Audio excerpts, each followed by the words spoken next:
Assalamualaikum students. Today our topic is to study the principles of difference test to identify the carbohydrate, unknown samples of carbohydrate. First test is knowledge test. Basically, knowledge test is to identify the reduction of all types of carbohydrate, whether it is monosaccharide, disaccharide, oligosaccharide or polysaccharide, right? Now it's mean के हमारे पास कोई भी unknown sample होगा तो हमें ये identify करना है कि वेदर इट इज़ कार्बोहाइड्रेट और not. First we will perform the Molisch test. Now let's see the principle what actually happens in this test when carbohydrate reacts with concentrated sulfuric acid. Furfural and its derivatives are formed by dehydration. Molish reagent is also known as alpha naphthol. ठीक है, जब हम carbohydrate को react करवाते हैं concentrated sulphuric acid से तो फर्फ्यूरॉल और फर्दर जो डेरिवेटिव्स हैं फॉर्म हो जाते हैं बाय डिहाइड्रेशन. अगर हम इस स्ट्रक्चर को देखें, हमारे पास पेंटोज शुगर है और weather it is hexose sugar, क्योंकि हमारे पास अगर हम इसको हेक्सोज भी कंसीडर कर लें तो हमारे पास ये रहा हमारे पास हेक्सोज, पेंटोज एंड हेक्सोज की एग्जांपल गिवन है.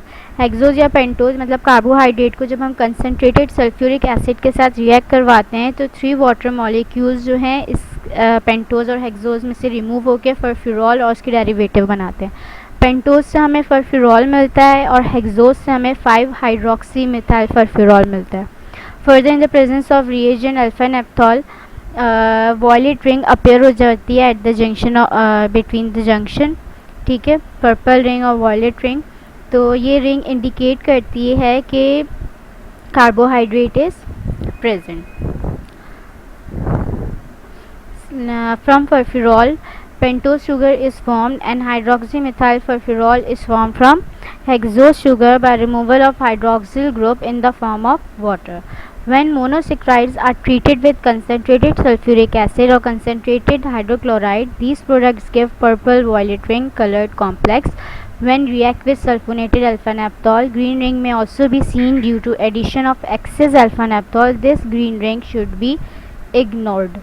ओके मतलब यही बात जो अभी मैंने आप लोगों को समझाई है कि पेंटोज जब सल्फ्यूरिक एसिड के साथ रिएक्ट करता है तो 3 hydroxyl molecules in the form of water remove हो जाएंगे और फर्फ्यूरॉल बन जाएगा. और यही चीज़ जो है एक्सोज अगर हमारे पास प्रेजेंट होगी और कंसनट्रेटेड सल्फ्यूरिक एसिड के साथ रिएक्ट करेगी तो 3 वाटर मॉलिक्यूल्स रिमूव होंगे और हमारे पास क्या मिलेगा, हमें 5 हाइड्रोक्सी मिथाइल फर्फ्यूरॉल. फर्दर जब हम इसको रिएजेंट के साथ रिएक्ट करवाते हैं अल्फा नेप्थॉल तो हमें पर्पल रिंग या वॉयलेट रिंग मिलेगी. ठीक है, इसके अंदर एक और बात ये कि जब हमें अगर ये वॉयलेट रिंग या पर्पल रिंग के बजाय हमें ग्रीन रिंग नज़र आए तो इट्स मीन के एक्सेस अल्फा नेप्थॉल ऐड हो गया है. तो इसका भी यही मतलब है कि the unknown sample contain carbohydrate. Next test is Benedict test. Benedict's test identify whether solution contain reducing or non-reducing saccharide. ठीक है, बेनेडिक्ट टेस्ट जो आइडेंटिफाई करता है कि हमारे पास जो सोल्यूशन है वो रिड्यूसिंग सेक्राइड है या फिर नॉन रिड्यूसिंग है. Reducing sugars tautomerize and form indiols under alkaline condition. Indiols are powerful reducing agent. Reduction is a process in which reducing sugars are capable of transferring hydrogen electrons to other compound. ठीक है, जो reducing sugar है वो टॉटोमराइज हो जाते हैं और इंडायोल्स बन जाते हैं under alkaline condition. Enediols powerful reducing agent है क्योंकि इसके अंदर क्या होगा कि रिड्यूसिंग शुगर जो है कैपेबल होते हैं ट्रांसफ़र करने के लिए hydrogen electrons to the other compound. In Benedict it can reduce cupric ions to cuprous form. Cuprous hydroxide is not easily soluble. A metal chelator like citrate is added in a solution. The color change causes due to the copper 2 ions are reduced to copper 1 ions in Benedict solution. The red copper oxide is precipitated out of the solution because it is insoluble in water. As the concentration reducing sugar increases, the nearer the final color is to brick red or more the precipitates form. right, ठीक है, हमारे पास aldose sugar है, Benedict reagent के साथ react करवाया, carboxylate ion बना,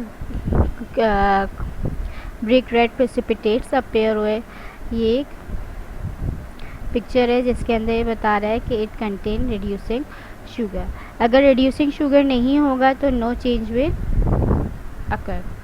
next test is Barfoed test. Barfoed test distinguish between reducing monosaccharide और reducing disaccharide. ठीक है, यहाँ पे मोनोसेक्राइड और डाइसेक्राइड के साथ जो कॉमन वर्ड यूज़ हो रहा है इट इज़ रिड्यूसिंग। मीन्स कि अगर हमारे पास बेनेडिक्ट टेस्ट में नॉन रिड्यूसिंग शुगर है, ठीक है, मीन्स नॉन रिड्यूसिंग सेक्राइड्स हैं, नो कलर चेंज अकर हुआ है, तो हम बारफॉइड टेस्ट नहीं करेंगे, क्योंकि बारफॉइड टेस्ट जो है वो डिस्टिंग्विश करता है रिड्यूसिंग मोनोसेक्राइड और रिड्यूसिंग डाइसेक्राइड। इट्स मीन कि अगर हमें बेनेडिक्ट टेस्ट से ये आइडेंटिफाई हो गया कि सैम्पल इज़ रिड्यूसिंग सेक्राइड, तो रिड्यूसिंग सेक्राइड के बाद हमें ये आइडेंटिफाई करना है कि रिड्यूसिंग मोनोसेक्राइड है या फिर रिड्यूसिंग डाइसेक्राइड है। लेकिन अगर हमारे पास नो प्रेसिपिटेट फॉर्म हुआ है तो it's mean it is non reducing sugar and Barfoed test is not positive for non reducing saccharide. Right, ये चीज़ आप लोगों को होपफुली क्लियर हो गई होगी। Reducing monosaccharide usually reacts within 3 minutes, while 7 to 12 minutes are taken by the reducing disaccharide. It takes much longer time to react with the reagent.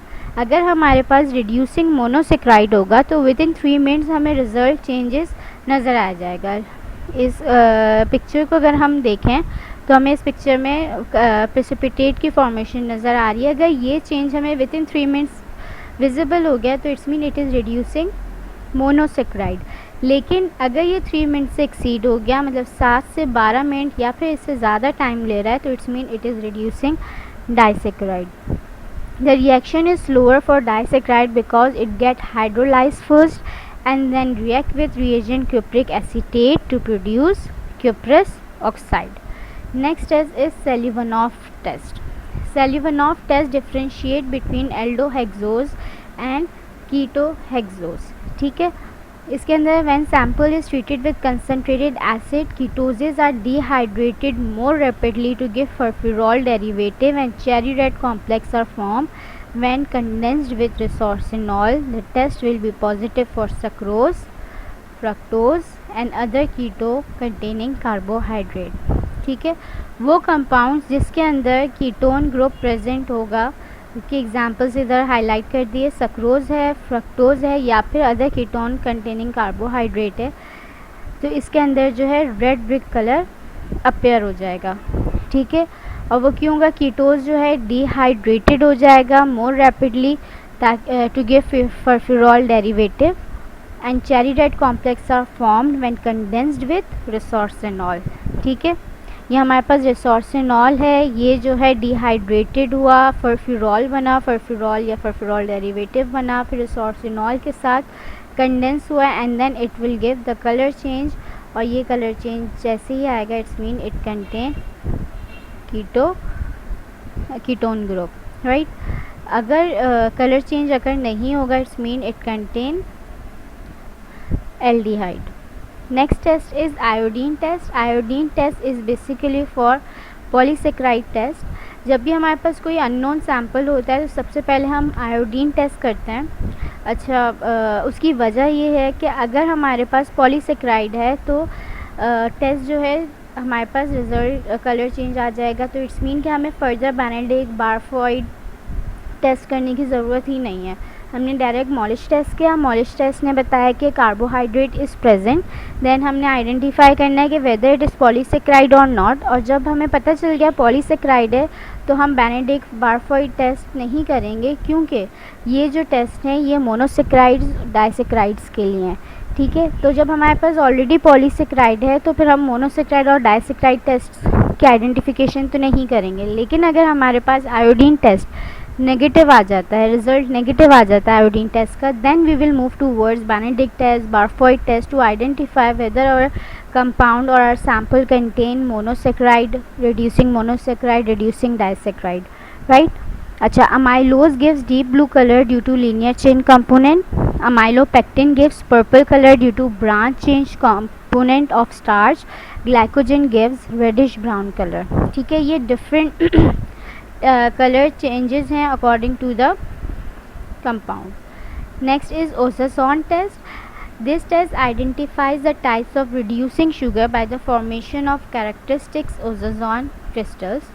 Principal phenylhydrazine is treated with reducing sugar. First, it gives phenylhydrazone and the ozones are formed. Glucose, fructose and mannose shows the same crystal structure. ठीक है, ozone test के different characteristic ozone crystals होते हैं जिससे हमें identify हो जाता है कि वेदर जो हमारे पास कंपाउंड है कार्बोहाइड्रेट का वो क्या है. अगर हम इसको देखें तो ग्लूकोजोन बंडल ऑफ द है निडल शेप क्रिस्टल्स जो हमने अभी देखा है वो हमने देखा है ग्लूकोज का है, फ्रक्टोज है, मैनोज है. ठीक, और सनफ्लावर जो होता है वो माल्टोज का करेक्टरिस्टिक शेप है, कॉटन बॉल शेप जो है वो लैक्टोज का है. ठीक है, जब ये फिनाइलहाइड्रोजीन के साथ रिएक्ट करते हैं तो it is called lactosazone. Maltose react करते हैं तो it is called maltosazone, right, और अगर ग्लूकोसोजोन. यहाँ तक ये हमारे कार्बोहाइड्रेट के प्रिंसिपल्स टेस्ट फिनिश होते हैं. होपफुली आप लोगों को टेस्ट प्रिंसिपल्स क्लियर हो गए होंगे.